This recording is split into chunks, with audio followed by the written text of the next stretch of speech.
Last time on Pokemon FireRed, we returned home to Pallet Town, and nobody really reacted to how long we'd been gone, but that's fine. I'm alright with that. And between episodes, we were on the road to Viridian City, and it turns out Viridian City's gym finally has a leader again. He's back, but who is he? Oh, well.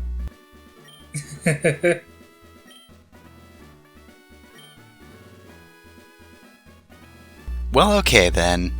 Also, I appreciate that the gym leader is... Huh? Fun fact, if you're playing the original Red and Blue, I believe that one spoils who the gym leader is. After they take all of the effort to not spoil it. I can't tell which is funnier. Because the idea of, like, walking into a place that is all around fighting this one person and not knowing who the person is really funny. But also the idea that his name is just happens to be written on, like, the directory. Like, if you check the directory, you know who's here. Otherwise, you're out of luck, my friend. Let's see, the gym leader is Candlejack? That's a really weird... I don't get this joke because I never saw Freakazoid.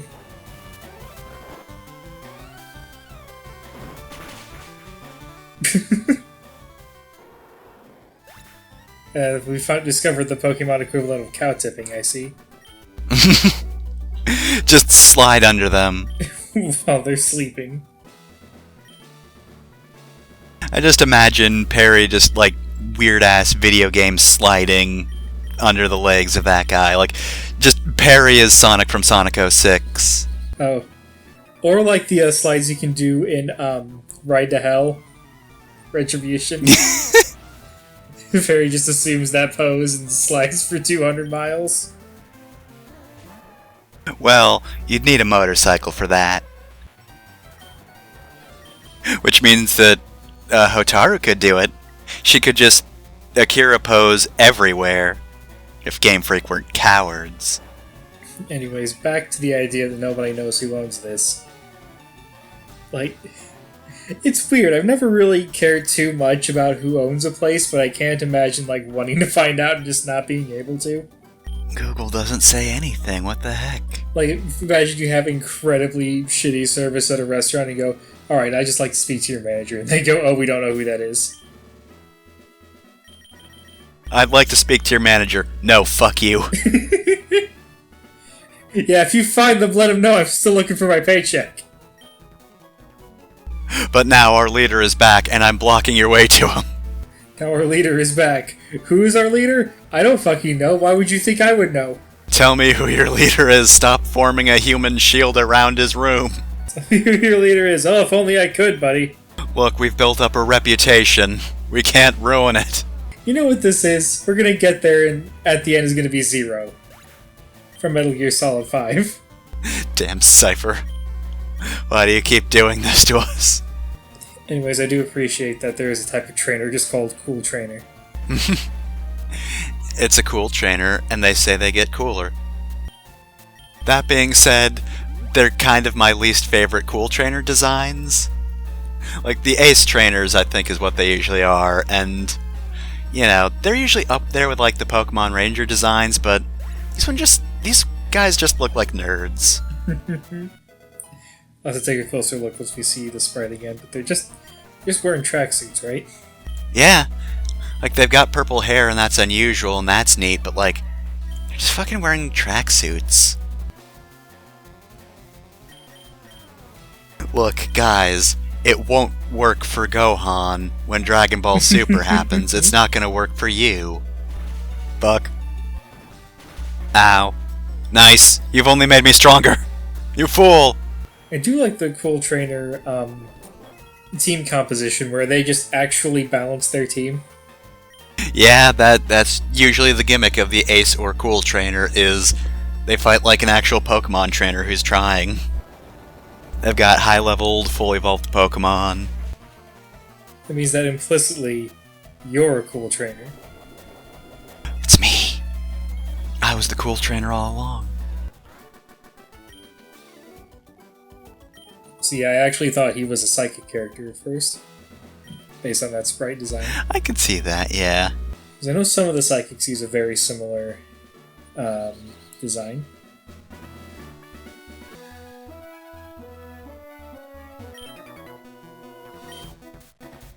No, I literally just healed my dude. Yuji, you might be a cool trainer, but you are also a worthless trainer. You know, I feel like the Graveler sprite is just a lot more impressive for the enemy than it is for you. Because you actually get to see Graveler with all 4 arms in that sprite. Candy, on the other hand, is just like sort of mostly obscured by the screen text. Just reaching out over it with 1 arm. Graveler, more like Groveler. Because he knocked him over. Yeah, got him. Nice.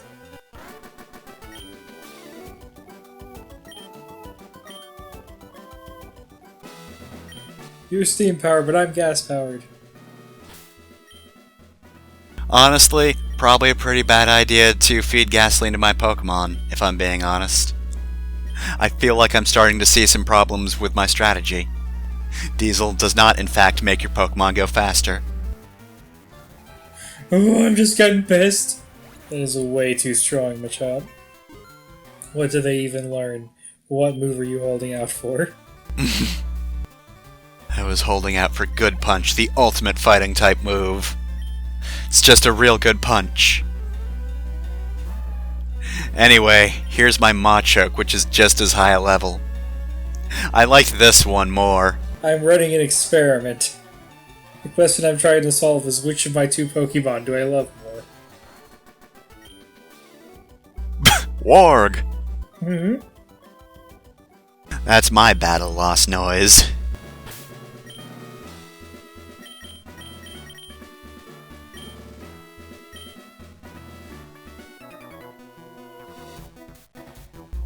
We're just musicians. I don't care about the whole Viridian City Gym Leader thing. I'm Jason. Me and my Rhyhorn, we've got a successful music career on YouTube. I also think I'm wearing an eye patch, or maybe they just put a bunch of black dots in my eye.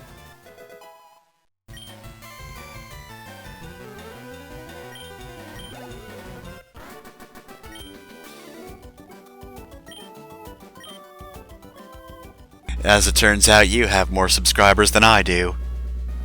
Anyway, who the hell is that gym leader? I don't know either. You know the identity of our gym leader, please tell us. I mean, look, I didn't care before, but you did kind of knock out my co-host, so like... I've got nothing for the channel. So anyway, here's my balanced team. 2 Marowaks, baby! For some reason, I'm the least popular Ace trainer, and I don't know why. I mean, cool trainer, sorry. They all have really varied movesets. This is just gonna be a Marowak nicknamed Rhyhorn, isn't it? Look, you can't see the enemies' nicknames. Because really, obviously every trainer in this world nicknames their Pokemon. Because unless you're explicitly raising a Pokemon to be traded, why wouldn't you nickname it? What sort of charlatan would you have to be to not nickname your Pokemon? And if you are getting a Pokemon explicitly to trade it, you're gonna nickname it something stupid. I'm nice for the surprise trades. No, joke's on you, I'm more upset about Gundam Seed than I am about Naruto the Vulpix. Can't wait to see how you react to Ferdinand.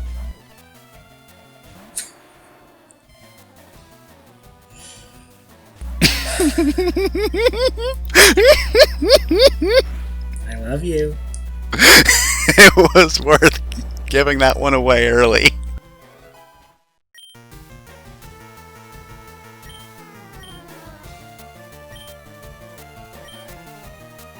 Oh, Rock Blast sounds fun. What does that do? Oh. Okay. No, we're not done. For comparison, I only gave one of my Pokemon a dumb name that I traded to you. And it wasn't quite that dumb. I named, I Lotad Raiden because I knew you were going to evolve him. I named my other far-fetched Sandatsu. That's the one I'm keeping. Unstoppable team.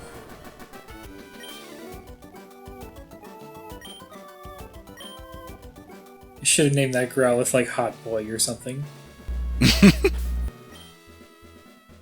Fist of the North Star 2. Hot boy, hot boy, hot boy, hot boy. You gotta be a hot boy, hot boy. Oh man, it's the Karate King. To think the Karate King would be here of all places instead of the dojo. Takashi knew that that was a dead-end job. He's also very afraid of psychic types. This is why they lost. The Karate King's here. Ah yes, I'm the Karate King. Now check out my small child that I haven't evolved. Check out my emaciated child whose ribs are visible. Alas, the Karate King could not trade. Turns out calling yourself the Karate King is not a good way to make friends. That, and it's not lucrative, so like he couldn't afford a Game Link cable. Oh, Mira, you're so good at everything except actually using psychic moves. Look, just because you defeated me, the Karate King, doesn't mean you're anything special. Just because you've defeated 7 out of 8 gym leaders doesn't mean you're gonna beat the Pokemon League. Alright, so it turns out the identity of the final gym leader was Giovanni.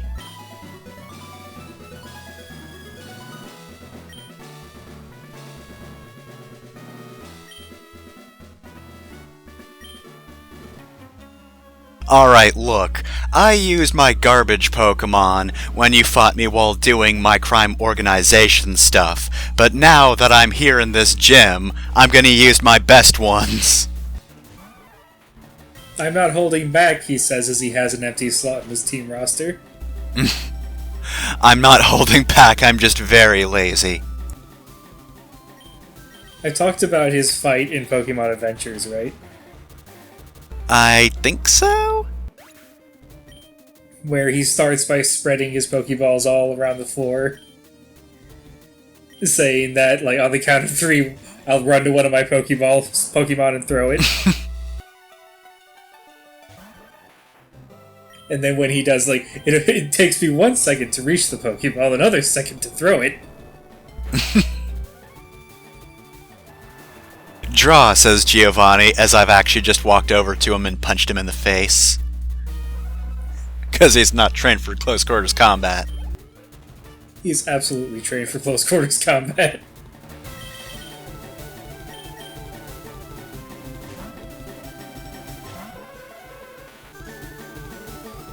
So in the dub, Team Rocket gets compared to, like, the Mafia, but in the original Japanese, they were, like, explicitly Yakuza, right? I would imagine. I mean, that is the closer to home crime organization. Right. So the question is, when is Giovanni get a cameo in the Yakuza series? When do I, as Kiryu, get a chance to beat the shit out of Giovanni? My question is, when are they going to introduce Pokemon Italy so they can use Pokemon Team Rocket again for the 1000th time? 1000th time or 3rd. Look, more than once is tiring. I don't care about Rainbow Rocket. I like Team Rocket when they were just, you know, weirdly kind of realistic criminals. They're not my favorite team, but I do appreciate that they don't do the whole destroying the world thing that most of the other teams do. Also, Jesus Christ, Nidoking. But yeah, I wanted the Kiryu fight where you run up to Giovanni and he just throws his Persian at you. And then you have to fist fight his Pokemon team. Yeah, good luck punching a Nidoking.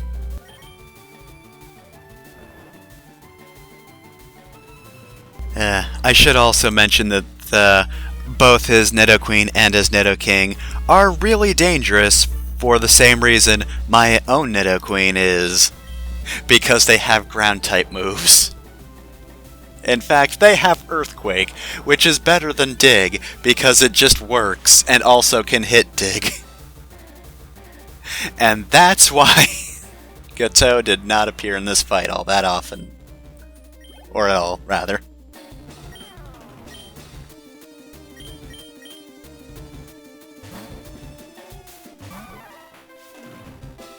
The Nido line is actually incredibly good at taking down other people in the Nido line. Much like dragon types are the weakness of dragons. You know, I don't think I use the Rhyhorn line as much as I would like to. Yeah. I like their design, but rock types tend to not be a good choice. Especially not rock ground. You're just asking for grass and water to end your day. And that's Giovanni.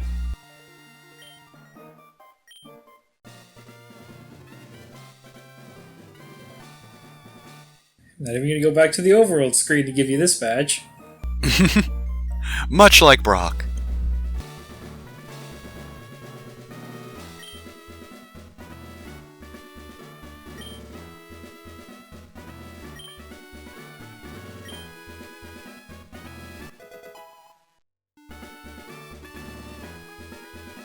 Ah, good. Now we have Earthquake.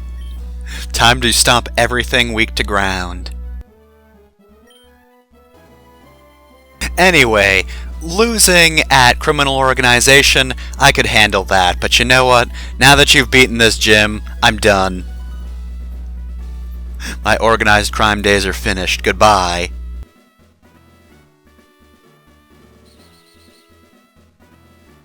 So he lost the Hideki before this, right? Yeah, but he was fine with that, apparently. Blow me away! Giovanni was the gym leader! I did actually like the anime's take on this. Where Gary already had enough badges but tried to take on Giovanni and lost. Meanwhile, Ash took him on at one, which just kind of implies that, Ash is a better trader, he just did not know there were more than these 8 gym badges.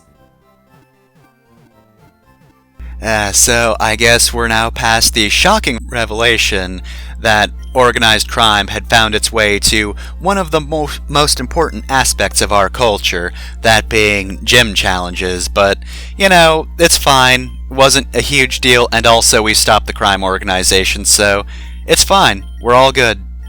Crime is now done forever. And with that, now we can take a look at all of the Pokemon we caught after, the Seafoam Islands and whatnot, because we didn't look at them after the Cinnabar Gym, because we went to the Sevi Isles. Timid Onion is pretty good. That's my mother base name. Sassy Slush. Brave Noodles. I think Brave Noodles is an item in Earthbound. Now that's some serious bourbon. This is actually made in Bourbon County, Kentucky. Brave beef. Mild spicy wings, come on! That's explicitly not what I asked for. They're not bold.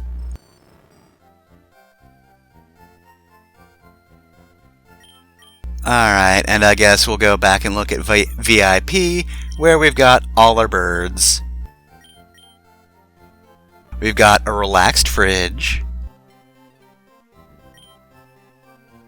Here it's good stats. I mean, if you want to use the legendary birds, they're pretty strong.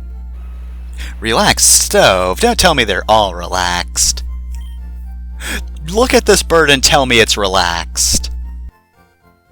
I'm very relaxed right now, huh? I'm so calm! And timid microwave. It wasn't caught for 30 Pokeballs because it was shy. Aww.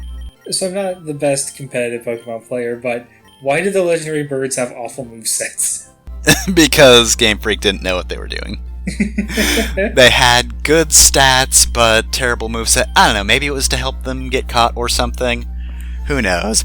Anyway, next time on Pokemon FireRed, I guess we'll start our way towards the Pokemon League Challenge.